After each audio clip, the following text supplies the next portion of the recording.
Joining me now on set is Republican Congressman Lee Zeldin. He serves on the House Foreign Affairs Committee. I want to come to you first on this in the last couple of minutes of the hour that we have, because you said something that made an impression on me as we were watching this together. You said the indictments are a good thing. Why? In order to wrap up all the special counsel work, I don't think you want to wait another year or two for Manafort and Gates to get in trouble for what they've done over the course of the last decade. File the indictment. This is a bad day for Manafort and Gates. They get their day in court. They may end up ultimately owing a debt to society. These are serious allegations. It's a detailed indictment. But you don't want the special counsel work going on for 2 years with this big cloud when you're working on something like this. So it's good to get it off the table. And you heard what Sarah Sanders was just saying, is that the president had basically no reaction to this. She said, because this doesn't, and I'm going to quote her here, have anything to do with us at the White House.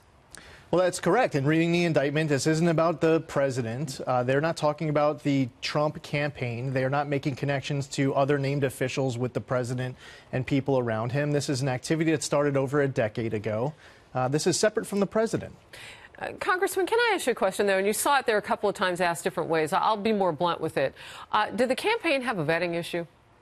Well, they were understaffed. The president wasn't out raising a ton of money. He was bringing his message directly to the voters in all these primary states, holding big rallies and bringing people to the cause, and he wasn't focused on raising a lot of money for a big, huge staff like Hillary Clinton did. And this is one of the problems with having a really small staff. But he was also very efficient in getting his message out. All right. One of the other things that Sanders was asked about, which is something that you and I talked about over the weekend, or actually Friday night, I think it was, you voted no on the budget, which would have halted tax reform and the movement of it the way that it is now, so you'd have more time to talk about taking those state and local tax deductions here in New York.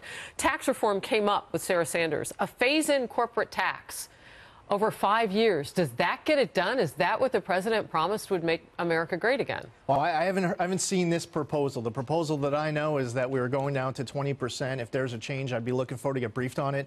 I think that the sooner we could get to 20%, the better. It would be great for our economy. Our economy's done great in 2017. It can do better in 2018. Consumer spending is up. We saw new numbers today. I want to see them go higher. GDP, 2 consecutive quarters at 3%. It can continue.